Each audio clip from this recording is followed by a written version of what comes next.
9, the angels he saith, and of the angels he saith, who maketh his angels spirits and his ministers a flame of fire. But unto the Son he saith, Thy throne, O God, is forever and ever. A scepter of righteousness is the scepter of thy kingdom. Sabay. Thou hast loved righteousness and hated iniquity.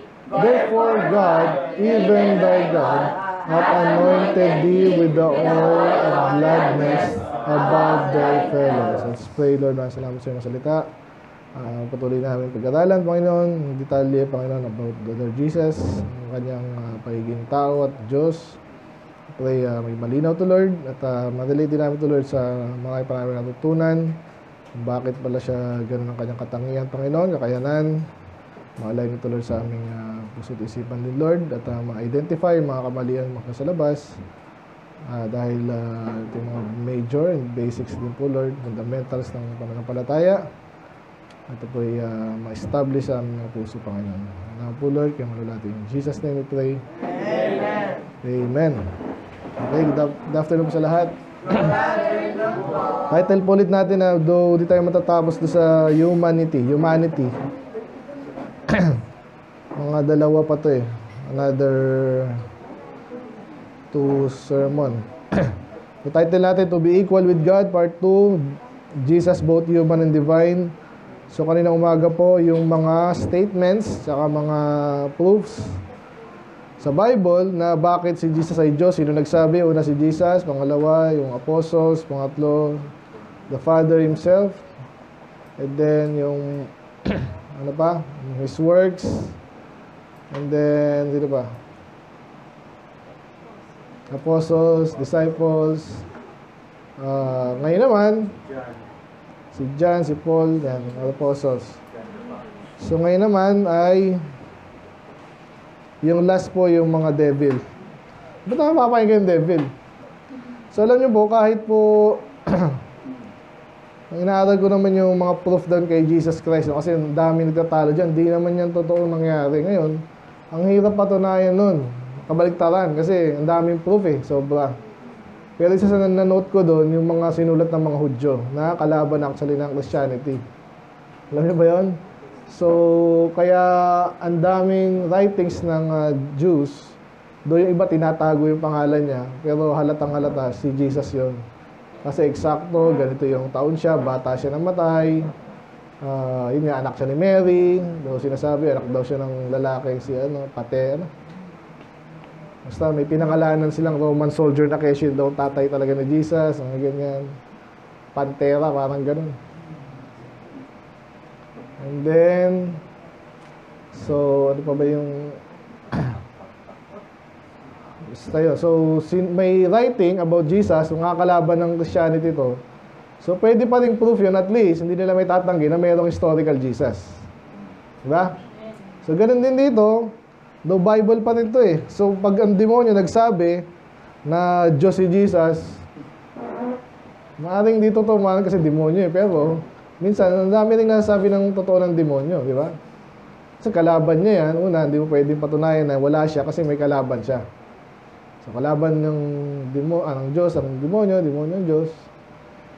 So, pwede yun na batayan natin na pero yun nga, hindi ganun katindi yung authority ng demonyo, okay? Kaya still, pwede nating makadagdag ba, di ba? Kasi pinakaano natin kanina, yung Diyos na mismo, the Father, Jesus Himself. Tingnan natin, mabilis lang to, no? So ano pa? So si Matthew, sabi dyan, by the way, ito lang sa Hebrews, ito yung isa sa mga hindi nabanggit dito, no? Pero I believe, isa to sa mga talagang matibay na at malapit at sabi natin medyo literal na masabi natin si Jesus ay Diyos. Kasi andyan eh, but unto the Son, at kinot to sa Old Testament, ganyan-ganyan din. Okay? So sabi daw ng Ama, basta ang Diyos na sinustukoy dito, God, di ba? God at Son times. And then, anong sinabi niya sa mga angels daw? Iba yung sinabi niya sa angels. Sa mga tao, walang ibang siyang sinabi. Nasaan ba yan? Especially sa angels daw, wala siyang tinawag na son. Okay? So, yung angelic being, sabihin natin makapangyarihan din yan, di ba? Pero hindi niya tinawag ng anak yan. Okay, anong significance nun? Mayroong significance yan sa isang issue, yung mga sinasabi nilang sa Genesis, no? Na in case yung mga anak daw ng mga anghel daw yun. Ang anghel daw, no? Pumatulo sa babaeng tao. Hindi totoo yun. Ang tinutukoy doon, kasi nga yung mga angel, hindi yan nakikipag-siping, no? Ibang klase yung kanilang katawan. Anyway, kaya malinaw dyan, yung angels, walang tinawag ang Diyos na son. So, pero, ang si Jesus, of course, siya yung son. So, malinaw yan, ang Diyos Ama yan, tsaka Diyos Anak. So, malinaw nga na ang anak ng Diyos, edi Diyos. Okay? Pero para lang mas malinaw pa, na Diyos talaga, di naman maliit na Diyos, o tao lang na sinabihan na anak ng Diyos. Yan sinabi niya, ang Diyos na nagsabi, ang sabi niya sa anak, Thy throne, O God. So, malinaw. Diba? So, si Jesus ay Diyos, tinawag siya ng Diyos Ama na Diyos. So, ano panlilinaw dyan? Diyan lang tayo mag-uumpisa. And then, para sa akin, ang isa sa mga proof talaga na si Jesus ay Diyos, yung the fact na tumanggap siya ng worship. So, marami yun sa Bible. Puro lagi siyang winorship, hindi niya pinigilan yung mga tao.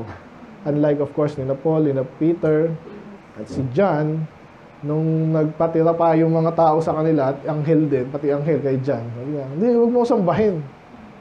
Ba't si Jesus, sinamba siya, tinanggap niya yung pagsamba, kasi nga Diyos siya. So, medyo indirect yun, pero nun. Hindi ka pwede makawala doon kung honest ka, no? Yun talagang implication nun. Siya ay Diyos dahil siya ay sinasamba. Okay? So ngayon naman, dito tayo sa mga devils nga, no? Even the devils ay nagpatotoo. So again, di matindihan ka lang pa, pero pwede natin paghugutan ng katotohanan. Sabi dyan, 29, and behold, they cried out. Ito yung mga to ay, mga yan, sabi dyan. Ito yung mga devils na may pinoses sila ito yung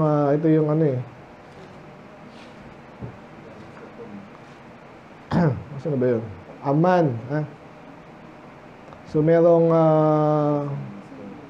possess, no? Ng devil. Nung nakita si Jesus, malayo pa siya, sabi, nagsigawan, what have we to do with thee, Jesus, thou Son of God? Art thou come? Okay, so yun pa lang So kilala siya ng kalaban niya kasi kalaban niya, demonyo, yung mga demonyo, kilala yung kalaban nila. Ang Panginoong Jesus, and then, tawag sa kanya, Son of God. So malinaw? And then ito pa, art thou come hither to torment us before the time? So alam nila, alam ng demonyo, nakalaban nila si Jesus, and si Jesus ang mag-judge sa kanila later. Pero ba't sinasabi niya, ba't ang aga naman? Kasi alam na nila dapat alam din natin. So, malinaw yan. Ano pa? Move on agad tayo sa Mark. So, halos kapareho nito. Mark 1. Ganun din. Ewan kung taga-Gagarin din to. Ganaris. Iba naman to, no? Yan. So, nasa synagogue, unclean spirit. So, unclean, demonyo rin yan. So, ano sinabi? Let us alone. What have we to do with thee? So pareho, no? Thou Jesus of Nazareth. So si Jesus ang kausap, di ba? Ganun din, art thou come to destroy us? So alam nila na sila i-destroy ni Jesus. Bakit? Tao lang ba siya? Lakas naman tao, no? Kung may duda ka, basahin mo lang, tuloy mo lang, no? I know thee, kilala kita. Ikaw nga ang banal na nag-iisa, hindi nag-iisa. Ikaw yung banal ng Diyos. The Holy One of God. Ayun. So, hindi directing Diyos, pero okay, paulit-ulit yung the Holy One, ano yung sabi ko kanina? Holy One of Israel, Holy One of God. Sa Old Testament, ang Diyos yun. Ba't kayo tinatawag si Jesus na gano'n? So, ayun, pwede nating i-derive yun. Siya ay Diyos din. Then, Mark 3:11, sabi naman dito, gano'n din, nanggagamot siya. And please say, when they saw him, they fell down before him and cried, saying, Thou art the Son of God. Thou art the Son of God. No, kinikilala si Jesus ng mga demonyo. So, suko sila sa kanilang kalaban, Panginoon. Luke 4:41.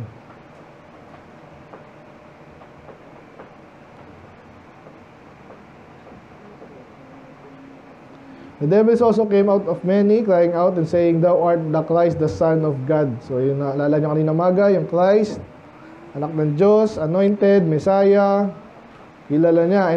And he, rebuking them, suffered them not to speak, for they knew that he was Christ. So, ganun din. Ano pa? Acts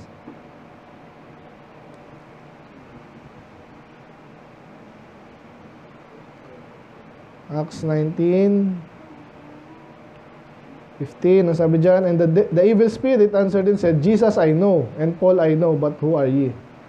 So again, di sinabing Diyos, pero kilala siya ng kalaban niya, ng demonyo.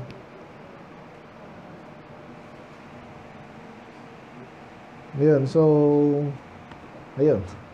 gusto natin i-note dito, of course, yung demonyo, spiritual being din yan. So marami silang nalalaman, di natin exactly nalalaman as human beings lang. Pero nalalaman natin kasi inaaral natin eh. Magtiwala ka sa Bible, dahil mo alam.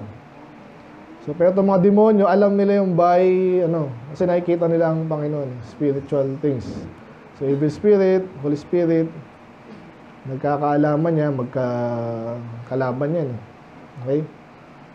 So yun, so in-acknowledge lang ng kalaban ng Diyos, ang Panginoong Jesus.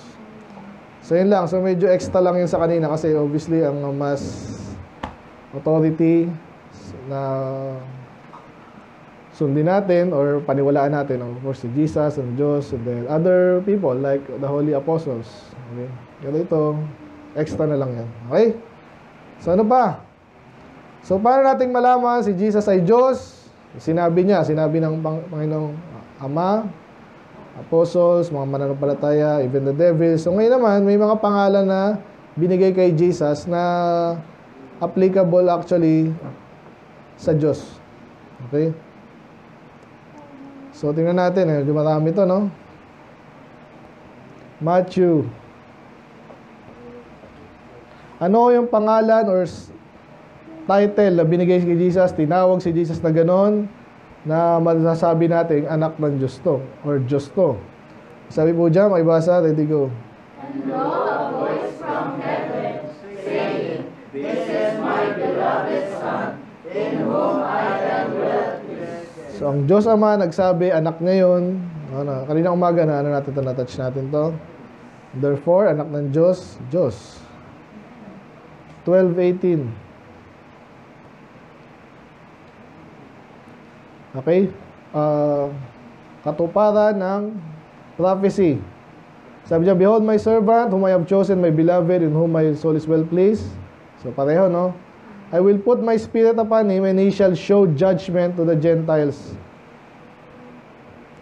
So, spirito ng Diyos, binigay kay Jesus. Ano sabihin nun? Meron siyang Holy Spirit ng Diyos din. So, siya ay Diyos. Doon tayo naman ay sinabi rin dito, nakalimutan ko lang saan, pero yung measure ng spirit daw kay Jesus, walang measure. Ibig sabihin, hindi mo sukat. So, talagang kung ano yung meron sa Ama, ganun din kay Jesus. So, tayo kasi nababahagyan na tayo. Kung ano yun, nakikinig kayo, sana, di ba? May inspire kayo, matuto kayo, sunod kayo, gitiwala kayo sa Diyos. So, in many ways, the Holy Spirit is in us, di ba? Pagligtas ka nga, dwelling, nakatira sa'yo. Pero lalo tayo na fulfill ng Holy Spirit pag tayo ay sumusunod, nag-aaral, and then ina-apply kanya salita. Pero kay Jesus, iba. Okay. And then, sige lang, move on tayo sa 17:5.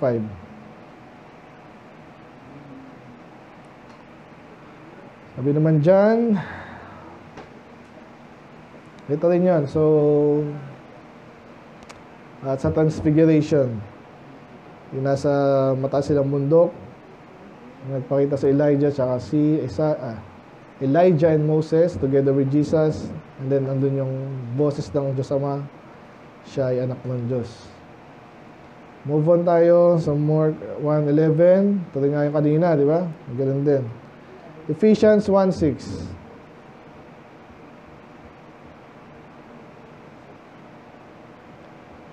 Just Ephesians.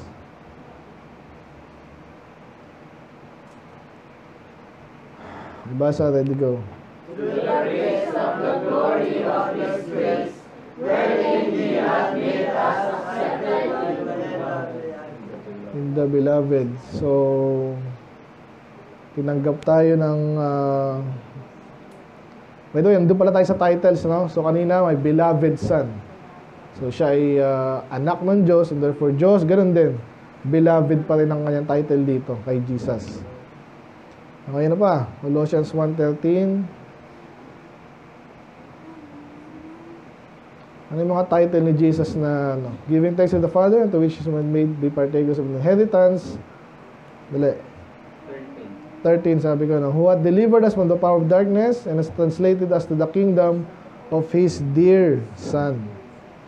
So, anak ng Diyos talaga, His dear Son, hindi sons. Yung particular na tinutukoy, si Jesus, anak siya ng Diyos, and therefore siya ay Diyos. Beloved or dear Son, yun ang number 1 po, no? And then, Hebrews 5:5, ganun din. Dear Son, mahal. Minamahal ng Diyos yung kanyang anak.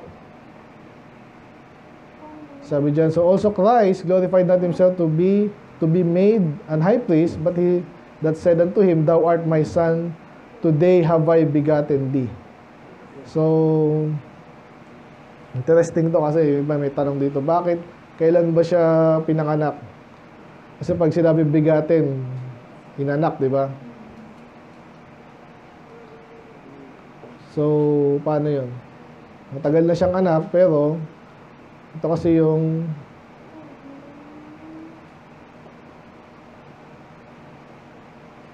anong tagpo to? Sa Hebrews. Lalim na nito. Ayan, pero anyway, sinabi dito sa 6 kinumpara siya kay Melchizedek. So obviously, matagal na siyang anak. Anyway, saka na yung ibang kalaliman niya, basta malinaw dito, siya ay anak ng Diyos. Muna tayo. 2 Peter 1:17. 2 Peter 1:17, sabi dyan, who received from God, the Father, honor and glory when He came such voice to Him from the excellent glory, this is my beloved Son. You know, so siya yung dear Son, beloved Son. So, yun. Si Jesus yun. Number 2, Son of God. Ito yung marami na. Basahin pa natin. Basahin natin iba, no? So, pero paulit-ulit to para lang sigurado tayo, nagkakaintindihan tayo. Ang tawag kay Jesus, Son of God. Tinatawag din siyang Son of Man. Kasi nga, anak din siya ni Mary. Anak siya ng tao. So, ano siya, nakaka-relate siya sa atin. Siya ay Diyos, pero siya ay tao. Anak ng tao. Pero dito muna tayo sa divinity. So, sabi dito sa Matthew 2:15, sabi dyan, so ito'y kinumpara, actually itong out of Egypt, kung naalala sa Israel yan, tinutukoy Israel. Pero, nangyayari nga, na-fulfill, no? Typology po yan, no? Ibig sabihin, nung natupad to, hindi naman sinasabi talaga nung Old Testament verse na si Jesus yan, o si Messiah yan. Pero nabanggit kasi doon, out of Egypt have I called my son. So, alam niyo naman nangyari kay Israel, di ba? Napunta sa Egypt, inalis siya doon. And then, so parang sinasabi ngayon dito, si Jesus yun, comparable siya. So, nangyari sa Matthew 2, di ba? Alam niyo na yung nangyari, pinapapatay yung mga bata, nag-sojourn sila, no? Pumunta muna sila Egypt para makatakas. And then, nung tinawag siya sa Egypt, doon sinasabi dito, sa Matthew 2:15, na yun ay katuparan ng prophecy. So, anyway, malinaw na si Jesus ay Son of God. Okay? Basahin lang natin iba din, 3:17. Doon nakita na natin kanina ito. Ito yung beloved Son. 8:29. Behold, they cried out saying, what have we to do? Yun din yung kanina. Dito tayo sa bandang huli. Sa Acts 9:20. Skip ko na iba. Acts 9:20. Sabi dyan. Ito si Paul. No? Si Paul ay kakaiba dati. Hudyo siya. Alam niya yung Bible. Pero bandang huli, nung naligtas siya, malaking pagkakaiba sa pinipreach niya. Kilala niya na yung Kristo. Si Jesus yun. At siya ay namatay na para sa... Matagal na siya namatay para sa Bible. He was slain from the foundation of the world. Pero nung nakilala ni Paul yun, yung katotohanan na yun, yun na finish niya. Sabi dito that He is the Son of God. Okay, again, alam na dapat ng iba to, pero hindi lahat ng tao alam yan. So tayo, nag-soul winning tayo, minsan mga fundamentals, pinipreach natin, kaya dapat alam natin yan, at sigurado tayo dyan. Amen? So, ganun si Paul. Isa sa mga main team niya, kaya nabanggit dito, ang dami niyang pinipreach, of course, kaligtasan, no? Langit, impyerno. Kaya isa sa mga nabanggit dito, sa Acts 9:20, si Jesus nga ay ang anak ng Diyos. Importante yun. 14:33. Mali ako. Hebrews na tayo. Hebrews 9. Hebrews 10.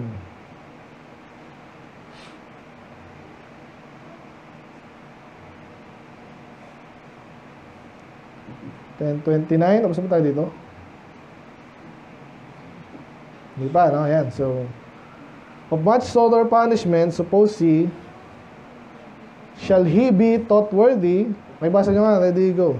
Of how much sorrow punishment, suppose he shall he be thought worthy, who hath trodden underfoot the Son of God, and hath counted the blood of the covenant, wherewith he was sanctified, and the holy things, and hath done his life unto the Spirit of grace. Okay. So, kinukumpara po dito yung dati kasi, alam nyo yan, nasa Exodus tayo, di ba? Dito namin na pala tayo, no? Sa Bible quiz. So, basta doon simula ako, Exodus, Leviticus, Numbers. So, alam natin doon yung talagang pinapatay yung mga sumuway, no? Pinaka-classic yung nagpulot lang ng stick, di ba? Kasi sabi lang kanina, Sabbath day, walang magtatrabaho, pahinga, worship lang kayo. Yan. Yung isa, pinatay po yun. Ngayon, ito maganda yung message ito. Ngayon, nagkakasala pa rin, paulit-ulit. Ano sa palagay mo? Pag ikaw ay, especially, yung inutos ng Panginoong Isus especially, pakalinaw na sinusuway mo pa. Sabi lang dyan, mas matindi yung parusa. Okay? Pero ang tawag dyan, ang tinukoy nga dyan, he hath trodden underfoot the Son of God. So si Jesus para siya yung binabastos mo pag ikaw ay nagkakasala. Alam niyo ba yun? So yun yun. So anyway, yun lang. Sinasabi, si Jesus yung nababastos pag gano'n. Pero ang tabi sa kanya, the Son of God.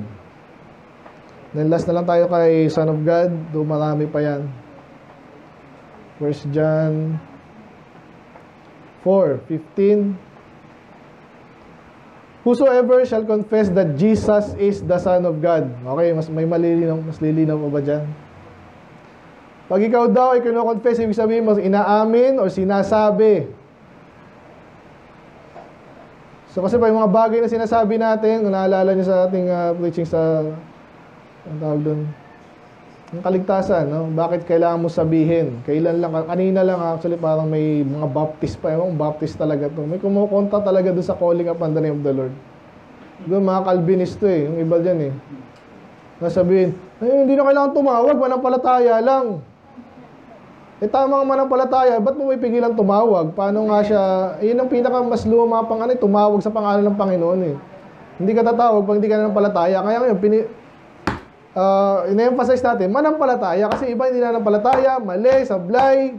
So, dapat manampalataya. Pero pagkatapos mong manampalataya na, paano mo talaga papahayag yun? Tumawag ka ngayon.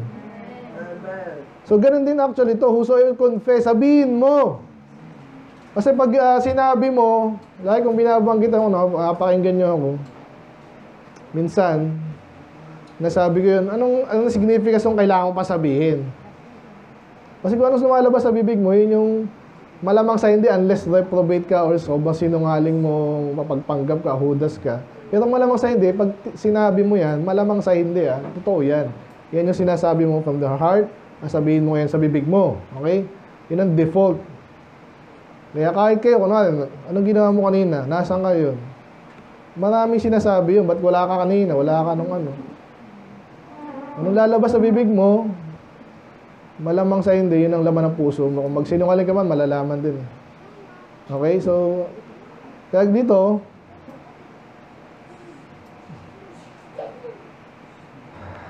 lalo nung panahon nila, na si Jesus, of course, hindi katulad nung ngayon na marami ng churches, na si Jesus ang kinikilala. Hindi pa ganun eh. So, kaya pag talagang sinabi mo, si Kristo ang anak ng Diyos, talagang narinig mo siya, hindi pinaniwalaan mo yun.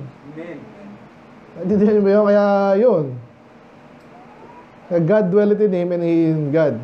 So, may mga dito pa sa 1 John din yun eh, yung pag hindi mo kinonfess naman si Jesus at yung sa mga Hudyo yun, yung mga he that hath not the Son, hath not life. Mga gano'n. Napaka-important distinction nun. Anong paniniwala mo about Jesus? Kaya lang isang sabihin dito. Pero malinaw dito, pag sinabi mo si Jesus ay anak ng Diyos, big deal yon. Okay? At yun nga, talagang siya ay anak ng Diyos. Anyway, so yun na. Ano pa? Pangatlo po, ano pa yung mga title? Una, Dear or Beloved Son. Pangalawa, Son of God. Siya ay Diyos kasi ang title niya, Son of God. Beloved Son. And then, King of Kings. Nasa Bible, si Artaxerxes ata yun, yung King of Kings din. Pero sa mundo lang yun, no? Alam natin, namatay yun. So, anong tawag kay Jesus? Again, di naman siya naghari dito ng hari, di ba? So, bakit hari siya ng mga hari? Kasi ultimately, siya talaga yung, siya ay Diyos, no? In his times, 1 Timothy 6, which in his time he shall show. So may panahon na ipapakita niya who is the blessed, isa lang yan, the blessed and only potentate. So siya lang yung pinakamakapangyarihan sa lahat. Sino kaya yun? Hindi lang potentate, the King of Kings and the Lord of Lords. Hindi tatas ng tao lang. Diyos yan eh. Sinasabi din sa Isaiah, wala nang ibang Panginoon, wala nang ibang rock, wala nang ibang tagapagligtas, kundi ang Diyos. Kung ngayon, tina-apply kay Jesus, o di Diyos siya. Linaw? Ano pa? Tuloy ko lang to. Tumatak sa utak natin, puso. 1.5, ito yung mga medyo, matitindi ito eh. Ay, basa nyo nga, ready? Teka lang. Sige, go. And from Jesus Christ, who is the faithful witness, and the first begotten of the dead, and the prince of the kings of the earth, unto Him that loved us, and washed us from our sins in His own blood. So, dyan yung mga alam natin, nilinis tayo ng kanyang dugo. Pero isa mga tinawag dyan, Prince of the Kings. So, yun yung pag Prince, ruler. So, Prince of the Kings, King of Kings din yun. Medyo mataas yun na karangalan at posisyon, di ba? So, sa Diyos lang ina-apply yun, pero dito sa Bible, ina-apply kay Jesus. So, kaya siya ay Diyos. Okay? Sabi dito, and I said unto him, Sir, thou knowest. Ito tinatanong si John ng angel to, no? Hindi, yung isa mga... Sa may kausap dito si John. Hindi ako nagkamali, parang one of his basta kasama tinatanong siya. So, sino to? Revelation 7, ito yung rapture, no? Uy, dumating yung mga yung namatay ng Great Revelation. Tama ba to? 7:14. 17:14, mali ako. Kaya parang mali eh. 17:14 pala. Sabi dyan, this, ito yung mga kings, nakakalabanan niya ang Panginoong Jesus, the Lamb. And the Lamb shall overcome them, for He is the Lord of lords and King of kings. And they are with Him, are called the chosen and faithful. So, ayun, sa katapusan ng mundo, kakalabanin, si Jesus yung mangunguna. Ang tawag sa Kanya, Lord of lords and King of kings. So, malinaw po yan. At di pa nga sinabi dito yung gustong-gusto ko dito, yung, hindi kasi nasa title tayo eh. Yung sinabi sa Kanyang, siya yung Alpha and Omega. Di ba? The Almighty. Sabihin ba, hindi naman siya Almighty, mighty lang. Ang Diyos Ama, ang mighty, si Jesus, Almighty yung Ama daw, si Jesus, mighty lang. Malakas pa rin. Pero, ikaw sabi sa Bible, siya yung Almighty. Hanapin na nga natin. 1.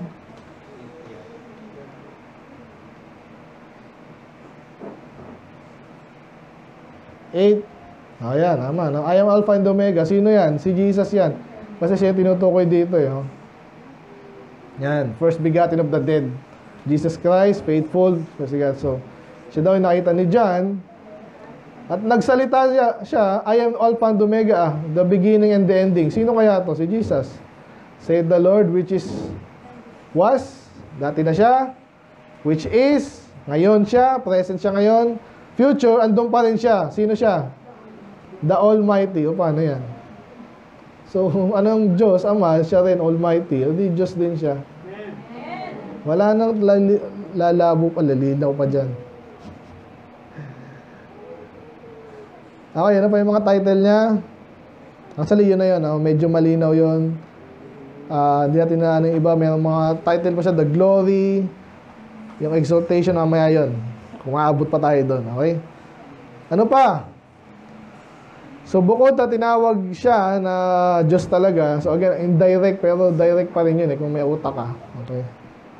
And then, yung mga pangalan ng Diyos, pangalan din niya. So, Diyos siya. So may mga pangatlo, may mga special marks. Ibig sabihin, may mga tinutukoy na ganun si Jesus, Diyos lang ang ganun. O di Diyos din siya. Okay? So ano may mga bagay na katangian ng Diyos na katangian din ni Jesus. Nadaan natin yung iba eh.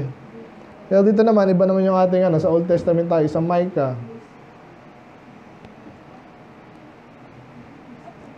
5:2. So, ito yung natupad kay Jesus, di ba? Sabi diyan, but thou, Bethlehem Ephrata, so ito po lugar sa Judah, sa mga princess nila, maliit lang siya, konti lang yung barangay ba tawag doon. Basta yon, ang anak din ni Judah yon. Sabi diyan, though thou be little among the thousands of Judah, yet out of thee shall come forth unto me, that is to be ruler in Israel. So again, ulit-ulit yan sa umpisa pa lang, sa Revelation. Darating yung ruler, si Jesus yon, Messiah, Kristo, Anointed One, Hari. Darating daw. Okay, pero may sinabi siya dito. Again, isa na naman to sa minali ng mga modern translation. No? Sabi sa Bible, natunay, whose goings forth are from old, from everlasting. Ibig sabihin, matagal na siyang andyan, matagal na, luma na. Hindi lang luma, everlasting. Kala ko yung everlasting future, hindi rin. Pa ganun yun eh, pareho yan eh. Nalala niyo yung line graph natin? Ano mas malayo sa zero? Yung 1,000 o yung negative 1,000? Yung pareho lang, di ba? So, pwede mo sabihin yung negative dito sa negative time, yung past. Today yung 0, 1,000 years, millions years. Pero dito, meron din forever yan eh. Million, gazillion. Wala pang, dagdagan mo lang ng tiro yun. Eternity past and eternity future. So, itong manggagaling daw na Messiah ay matagal na. So, sino yung gano'n? Nabanggit na natin kanina, di ba? Kasama siya ng Diyos. Sa panimula, siya ay Diyos. O, itong tinutukoy kay Jesus, matagal na siya. Diyos lang ang ganon. Di, Diyos din siya. Tapos, Ayan, nabanggit dito yung John 1:1. Nabanggit kanina. John 8. Dapat nauna to eh. Pero sa John 8, very famous. Ito yung tinawag yung demonyo yung mga, hindi lahat ha, pero may mga anak ng demonyo. So bago siya batuhin, hindi sinabi niya. Sinabi kasi siya dito, oh, your father Abraham, kasi tinataas si Abraham. Abraham. Kilala rin ni Jesus yun. Kaso, sabi ni Jesus, your father Abraham rejoiced to see my day, and he saw it and was glad. Sandali, matagal na yun ha. Ilang years yun, before BC, kay Moses, and then kay Abraham. Matagal lang, basta matagal. Amen? Ano katagal? Hindi ko rin matansya iba, kabisado yan. Basta, Abraham, Isaac, Jacob, 12 tribes, and then, yun nga, from Egypt, and then balik sila, and then, Judges, Kings, nasakop sila, and then 300 years plus na silent. Saka lang si Jesus, gaano katagal yun? 1,000 taon. Ba't paano nasabing si Abraham nakita si Jesus? O pinaliwanag niya. Sabi niya, Jesus said to him, verily, sigurado yan. I say unto you, before Abraham was, bago pa si Abraham, ako na. Ano sabihin nun? So, yun nga sabi ditong number 1 natin na mark of divinity ni Jesus is pre-existence. Ibig sabihin, matagal na siya.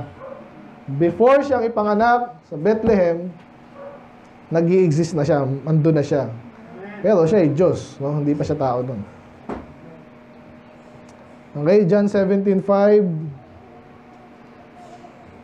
Bilis lang to. And now, Father, ito yung sinabi again, yung parang kanina, di ba? John 14:15-17. Ito, nag-pray na siya ngayon sa Ama. Sabi niya, and now, O Father, glorify thou me with thine own self, with the glory which I had with thee before the world was. So, kailan merong glory ang Diyos? Siyempre, matagal na. Sabi ni Jesus, kasama kita noon na meron tayong glory. Kailan nga? Nung wala pang mundo. Bago pa magkaroon ng earth. Gaano katanda na ang earth? Sabi nila, billion of billion. Di naman. Sabi lang sa Bible, mga 6,500 something. Still, ang tagal pa rin nun, di ba? Paano nangyari yun? Kasi nga Diyos siya. Matagal na siya. Pre-existent siya.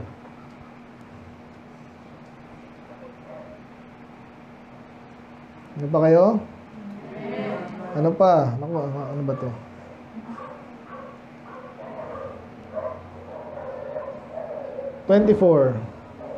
Same chapter, sabi dyan, ganun din. Father, I will, pakibasa, ready, go. Father, I will that they also, whom thou hast given me, be with me where I am, that they may behold my glory, which thou hast given me, where thou lovest me before the foundation of the world. Okay, so ito pa rin, the same prayer to, bandang huli lang, sabi dyan. Ayan, nag-pray siya, yung glory. Then, nabanggit niya yung timeline. Minahal mo na ako bago pa magkaroon ng foundation yung mundo. Parang ganun din, bago pa may mundo. So, paano nangyari yun? Kasi nga, hindi pa siya tao, Diyos na siya. Hebrews 7:3.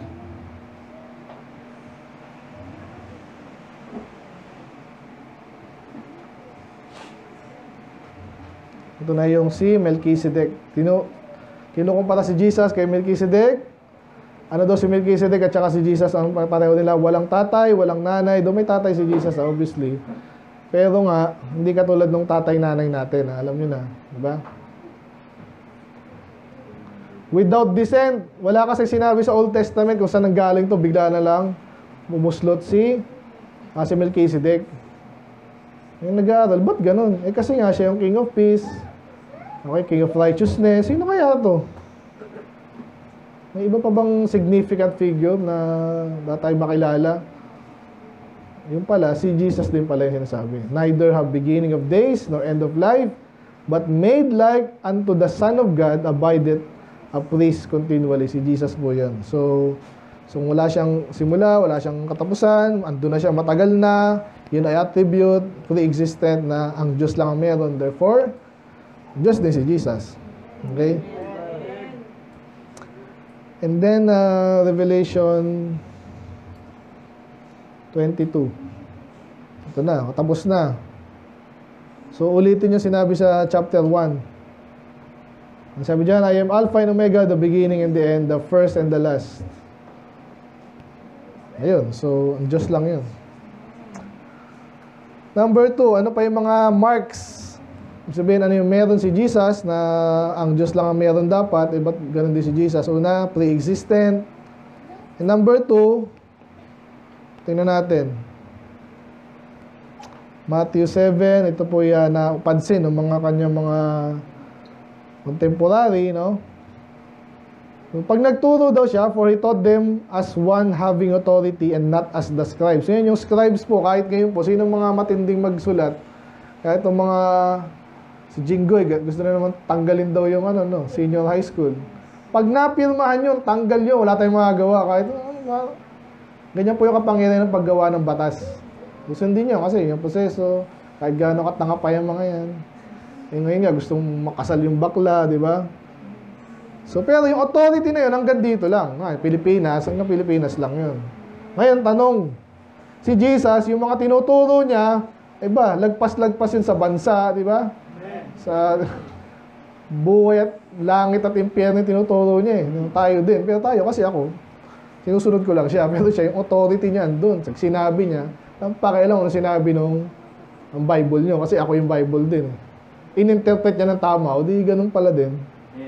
So kaya nagtataka to yung mga scribes po, sila yung nakusunod, di ba kasi sila yung nagsulat niyan. Mga talino po yan.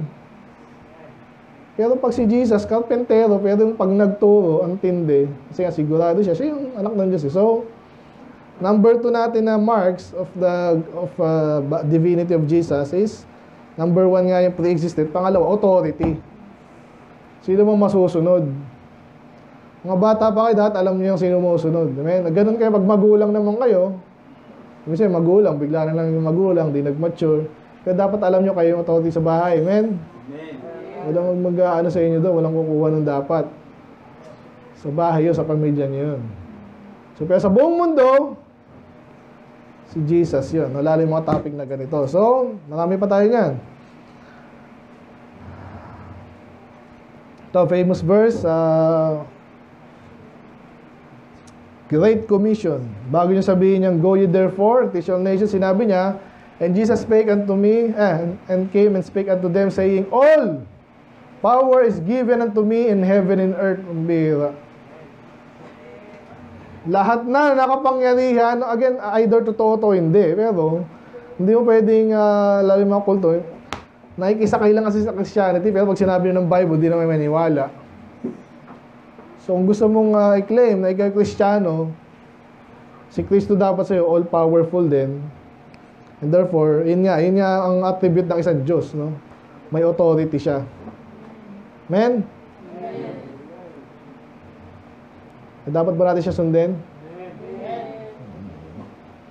Yung minsan, di natin sinusunod May tama ka, may follow ka. Or may mamimiss out ka. Okay? Mga dapat sa'yo na pala, wala. So, number 1, pre-existence authority. Ano pa? Marami pa tayo sa authority. Sa Mark, ganun din, no? Ako sa'yo, pero ako pa, madalas nung bagong Kristiyano ako, ito yung nag-enjoy ako talaga pag binabasa ko yung mga dialogue, no, ni Jesus. So, makikita mo yung iba yung dating niya, Sabi dyan, and they were all amazed in so much that they questioned among themselves, saying, what is this thing? What thing is this? What new doctrine is this?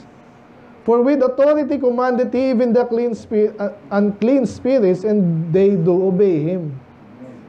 So, may mga panahon na yun naman, mga preacher din, mga prophet Diba? Si Elijah nga lang, nakapangyarihan din, diba? Elisha. So, pero ito, even the unclean spirits, inuutusan niya. Ginawa ba ni Elijah yon? Parang wala, no? Elisha. Wala rin. Parang wala akong maisip. Wala, no? Siya lang yun. Talang takot sa kanya. Pati kalaban niya. Kaya ang laban ng punang demonyo tsaka Diyos, hindi yan, patas ba?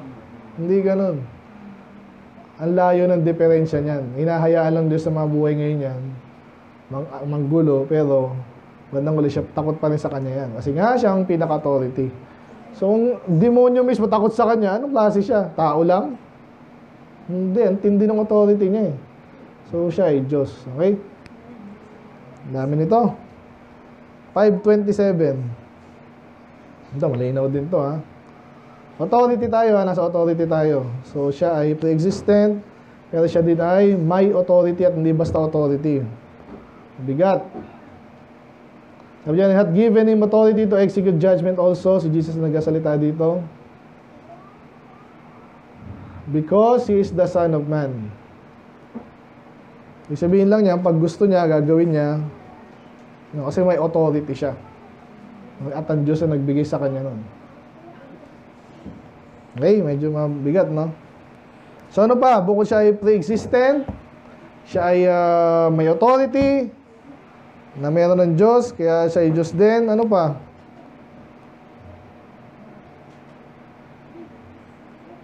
Walang nakalagay dito.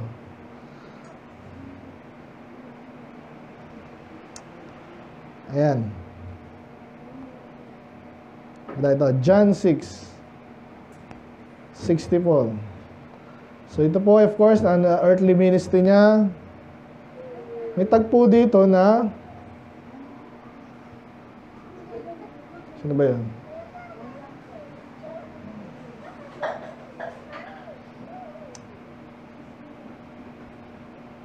Nagtuturo po siya.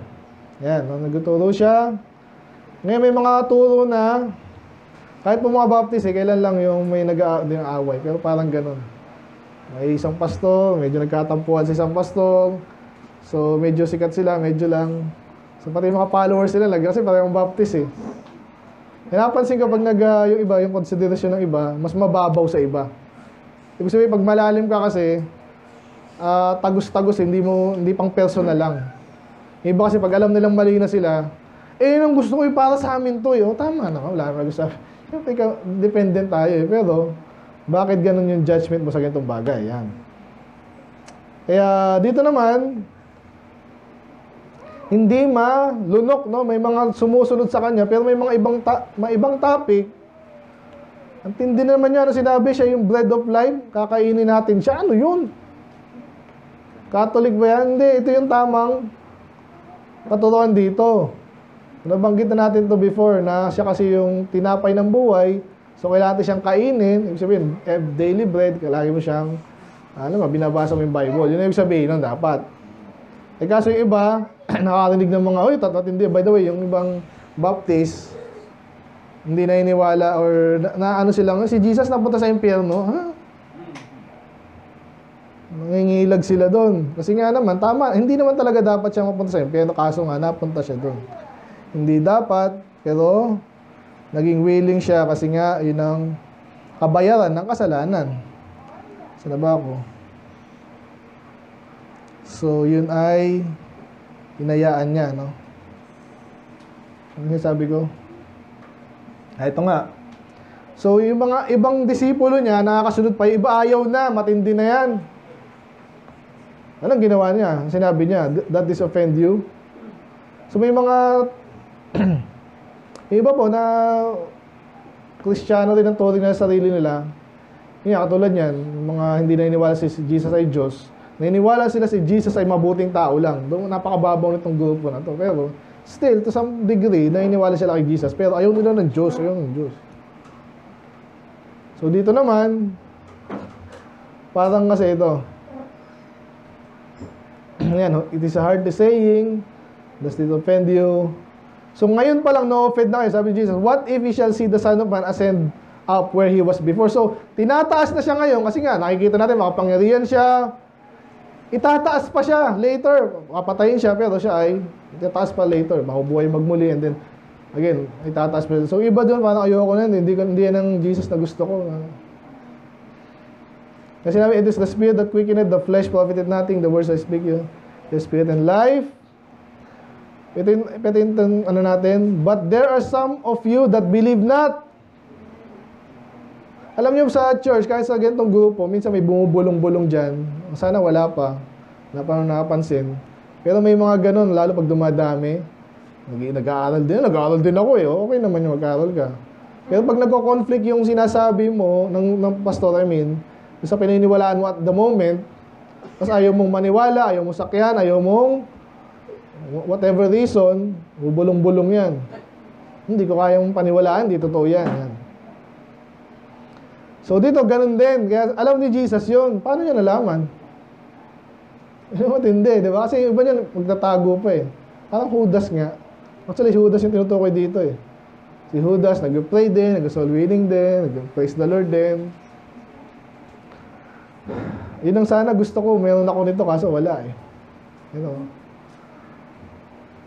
Anyway, sabi dyan, for Jesus knew from the beginning who they were that believed not and who should betray Him. So again, ang pinaka dyan si Judas. So anong point natin? Number 1, yung marks ng Diyos na meron din si Jesus, siya ay, pre-existent. Andun na siya. Ang Diyos lang ang ganun. Ganun si Jesus. So, doon for Diyos siya. Ano yung pangalawa? Authority na matindi. Ano yung pangatlo? Foreknowledge. Di ba Diyos lang may kaya nun? Ngayon ako, minsan may nakatantsaw ko sa itsura nyo pa lang. Pero hindi lang tama lahat. Na unang tingin ko lang, ito, ganito iniisip nito. Ito, ganyan. So, may mga clue din. Pero hindi katulad ni Jesus na absolute. Si Jesus ganun. O, ba't ganun? Hindi lang tao yun, no? Diyos yun. Alam niya na sa simula pa lang. Ano ba? Foreknowledge, pangatlo, foreknowledge. Ano pa? John 13:1. Bilis ba? Now before the feast of Passover, when Jesus knew that his hour was come, that he should depart out of this world, so mamatay na siya, having loved his own, which were in the world, he loved them to the end. And then, anong ginawa niya? For he knew who should betray him, therefore, he said ye are not all clean. Yan. So, kasi nga, may exemption, no? Si Judas. So, alam niya na. Ano ba? 18:4. John pa rin, 18:4. Sabi dito, Jesus therefore, knowing all things that should come upon him. Alam niya na. Mangyayari sa akin ganito papahirapan ako. Di ba lagi sinasabi yun? Hindi maintindihan ng mga, paano yun? Yung pala specific pala, detalyado, sinasabi niya, ito mangyayari sa akin, papahirapan akong mga chief priest. Alam niyo yun? Yun. So, anong klaseng tao yun? May tao bang ganon? Alam niyo yung laro natin na game na ba? Alam nyo na, talino. Hindi, may kasunduan lang yun. Ito, magic ba to? Magic? Ay, magic oh. Technology lang yan. Pero talaga alam niya yung iniisip ng tao. Ngayon sa psychology, medyo na, din nila, may predict din nila yan eh. Paano yung tao? Hindi pa rin. So, Jesus, alam niya. So, yan ay proper characteristic ng Diyos. And then, yun na. Hindi, ito, 1928. Ito yung isa sa mga last words. Sabi dyan, after this, Jesus knowing all things were now accomplished, the secret may be fulfilled, said, ano ba yun? Tama, knowing that all things were now accomplished. So, paano niya sabi yun? Kasi nga, alam niya lahat.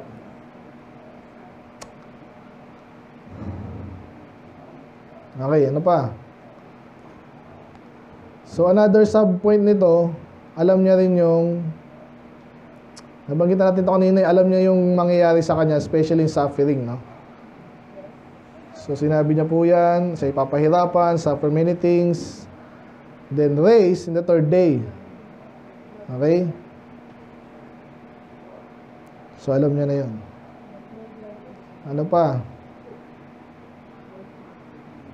Tapusin ko na to hanggang ano ha. Ang dami pala nito. Huwag na. Hanggang dito na lang muna tayo sa... So, alam niya yung kanyang mag-suffer, napapahirapan siya. Alam din niyang siya ay aalis sa mundo. Okay? 7th Puro dyan, no? 7:33. Sinasabi niya na matagal na, hindi pa nangyayari, mangyayari pa lang. Yung sinasabi niya, parang alam na alam niya. Kasi alam niya talaga. Sabi diyan, Jesus said unto them, "Yet a little while I am with you, and then I go unto him that sent me." So about 30 years old pa lang siya dito eh. So kung alam niyo po yung mga insurance company, kaya kumikita yan, alam nila yung ano ng mga tao, hindi na mamamatay agad yan ng ano, karamihan ng tao mabubuhay yan hanggang gantong edad. But siya alam niya, mamatay na siya agad. Kasi alam niya eh. At pupunta na siya sa kanyang father.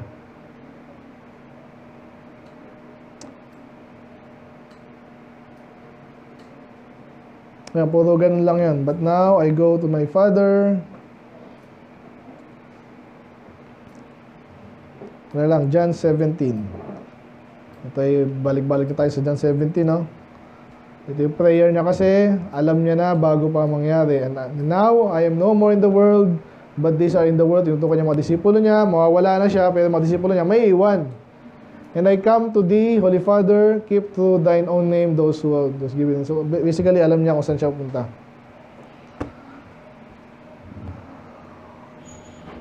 Kayo ba, alam siya kung punta? Ha? Saan?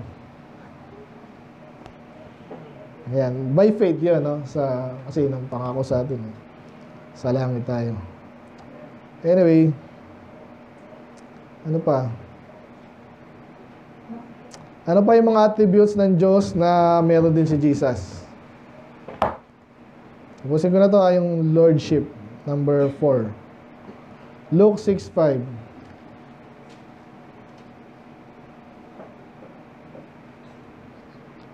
Anong sabi ng Panginoon? So, binanggit din yung Panginoon daw sa bahay, yung tatay, di ba? Alam niyo yun? Sabi ni Peter ata yun. Diba? Ang tawag ni Sarah kay Abraham, Lord. Ganito, capital L. Yung pinaka-Panginoon, sino? They said unto him that the Son of Man is the Lord, is Lord also of the Sabbath. So, pang-apat na attribute ng Diyos na meron din si Jesus, di ba? Kaya nga sinabi sa Isaiah, isa lang ang Panginoon. Tanungin mo yun sa iglesia ni Manalo. Diyos ba siya? Eh, sabi sa Bible, ang Diyos Ama daw. Tama nga naman yun, hindi naman natin. Pero si Jesus din, Panginoon din, Panginoon o hindi. Tawag nila Panginoon din, di ba? Panginoong Jesus, Panginoon. Ilan ba ang Panginoon? Isa lang. Eh, paano yan? Ha?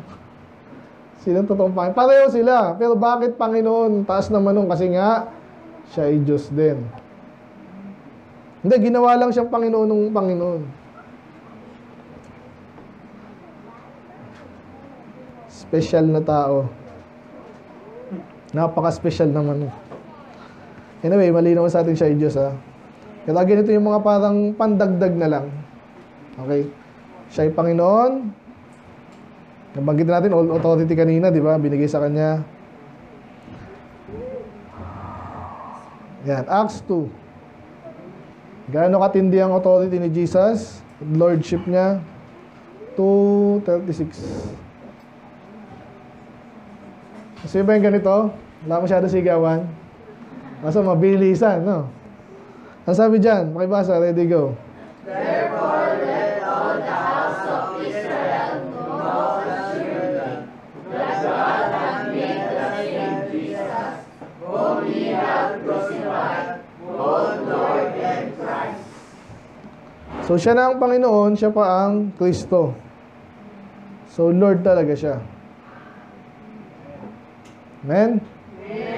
So, yun, again, ang Lord lang dapat ang Panginoon, kaso si Jesus Lord din. So, di pwedeng equal ang tao sa Diyos. Ano ka?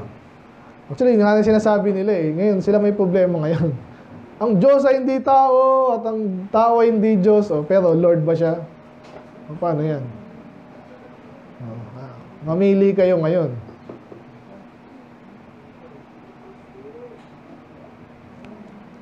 Ano ba? So, ano yung mga, marks of His divinity? The existence, authority, Foreknowledge. And then, lordship. And then, pang-5,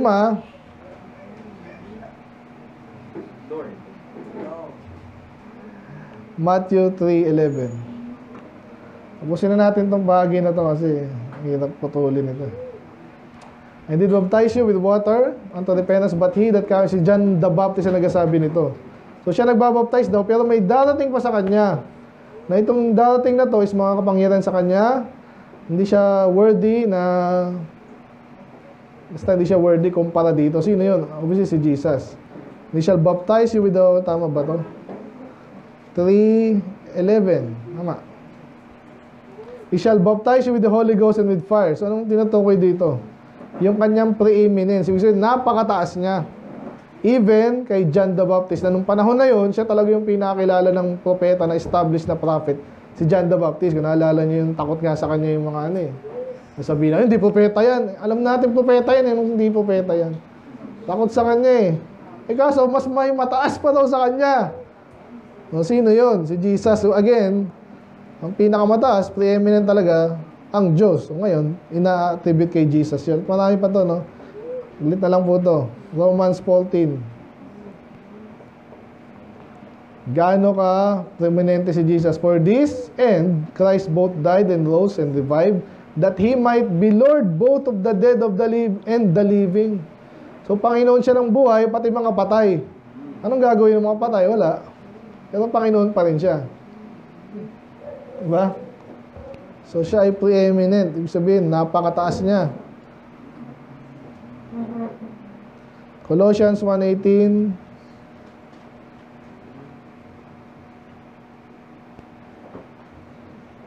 Pag hindi pa naman naniwala yung ano.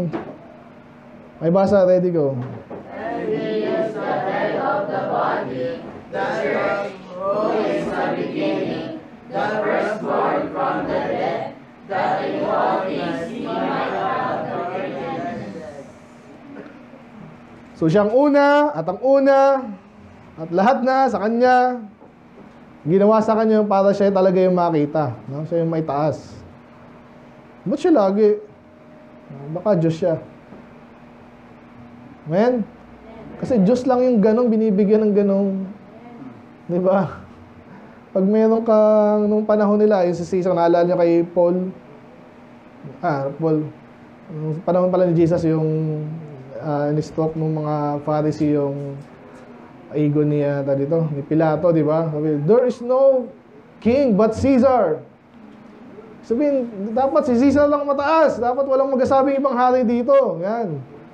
Ganun po yun eh. Kasi, ganun nga, may preeminence. Pero si Jesus pala, sa lahat ng mundo, pati mga patay, buhay, dati, ngayon, hanggang... Amen? Amen. Nag-selos ba kayo, Jesus? May sakay na lang tayo sa Kanya. Kumbaga, kung siya yung general, tayo kapitan, okay na rin yun. Patapos na po ito. Last na sa 3 na lang. Hebrews 1:4. Iba dito nauulit kasi point by point tayo. 1:4, ito na yung kanina, di ba? Being much better than the angels, yet he had by inheritance obtained a more excellent name than they. So, mas mataas pa sa mga angel. Mataas talaga. 3:3. For this man was counted worthy of more glory than Moses. Eh, si Moses yung bukang bibig ng mga Hudyo, di ba? Kasi nga naman talagang tindi ng ginawa niya, pati yung batas, pati yung nilid niya, yung mga miracle, walang tatalo dun eh. Si Elijah, tsaka si Elisha, yung Jordan River lang eh. Okay, sure. Ano yan? Red Sea. So kaya Moses, puro Moses ng mga to. Eh kaso sino yung mas madakila pa kay Moses? Amen? Si Jesus daw. Last na po tayo. Revelation 1. Tapos tayo kanina sa 8. Dito naman sa 11. Alpha and Omega rin, the first and the last. What thou seest in the book, seven churches which are in Asia. Yun lang. So, inulit lang Alpha and Omega, first and the last. So marami pang ibang attributes, no, or characteristics si Jesus na sa Diyos lang dapat. Hindi natin matatapos. Continue na lang natin. Amen? Ano yung 5? Pre-existence, authority, foreknowledge, lordship, and then preeminence. Sana wala tayong duda doon. Huwag tayong magselos kay Jesus. Siya talaga yung deserve eh. Okay lang yun. Ibigay natin yung glory sa Kanya. Okay. Let's pray. Lord, maraming salamat sa iyong mga salita. I pray na itong doctrine topic namin, Panginoon, maintindihan namin lubos. At kung hindi naman, review, Panginoon. Ito po tayo malaman namin na napaka-importante, of course, pag nagkamali sa doctrine, sa basics, Panginoon, nakita namin iba. For example, yung Iglesia Manalo, kahit anong sabihin lang pinupuri ka nila, nagko-conflict po yung kayo tao lang. And therefore, kaligtasan nila, mali na naman. Even ang theology, mali rin. So, I pray na kung sino mabagay namin sa kanila, baka may pag-asa pa dyan. I pray na marami rin kami na-experience, Panginoon, na iniwala sila, alam nila hindi tama yun. But minsan, iba yung motivation nila, bakit sila doon. I pray, umitin yung mga bautis sa amin, Panginoon. Tayuan namin yung katotohanan. Ito yung may perfect sense naman talaga at malinaw pa sa iyong salita, Panginoon. So, I pray, tayuan namin ito at paniwalaan.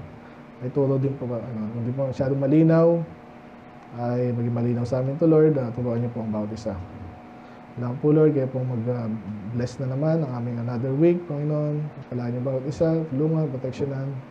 Kaya masunod sa aming buhay, Panginoon. Magpapatawa din po, Lord, sa aming kasalanan, Panginoon. I pray na may lumalago, tumatagal sa inyo, ay lumalago kami, mature, at lalong magamit-gamit. Yan lang po, Lord, kaya mag-ingat sa mga sa inyo. In Jesus' name we pray. Amen. Amen.